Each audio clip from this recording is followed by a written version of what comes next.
Making the right introduction and following the perfect business etiquettes in that crucial meeting with someone does matter a lot. So here I am to meet someone who's an expert at exactly that.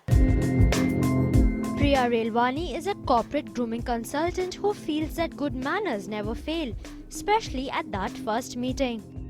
I think the appropriate presentation creates the right impression to conduct further business. Although the business world grows ever more complex and competitive, there is one thing that is constant: etiquette. And so here are some tips that you could use. A clean handshake, firmly gripped, offering the entire hand rather than just the fingers. Not too hard, not too light. The person's hand needs to be clasped from both up and down, the thumbs and the fingers. And almost at the same time, you're introducing, you're actually, telling the other person your name, the name of the organization, and both of that is happening at the same time. It's really a woman's prerogative as to whether or not she wants to establish physical contact with the gentleman across or with the woman across. So if a woman does not extend her hand in a handshake, it's not appropriate for a man to do that. But if she does, then yes, the man should graciously accept her hand, and a light handshake is appropriate.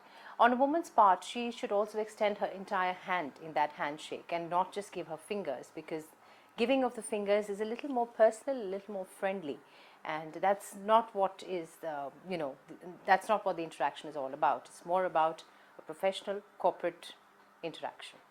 And almost as soon as you extract the hands from the other person, you can put your hand into your pocket, jacket pocket, and take out your business card, which should be ideally in a business card holder. Present that, and when you present it with the card in return, make sure you take a couple of seconds to see exactly who it is that you're interacting with. Make note of his position and designation. So when you're dealing with him, when you're interacting with him, you know how much or how little to ask, or how much or how little to reveal.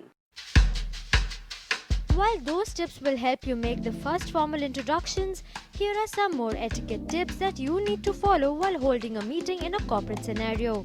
One should ensure timeliness. Never be late for an appointment. Secondly, dress and present yourself appropriately. And lastly, always stay focused and give your full attention when the other person is talking.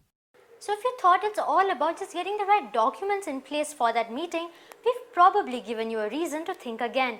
With the right business etiquette in place, you're sure to stand out from the rest.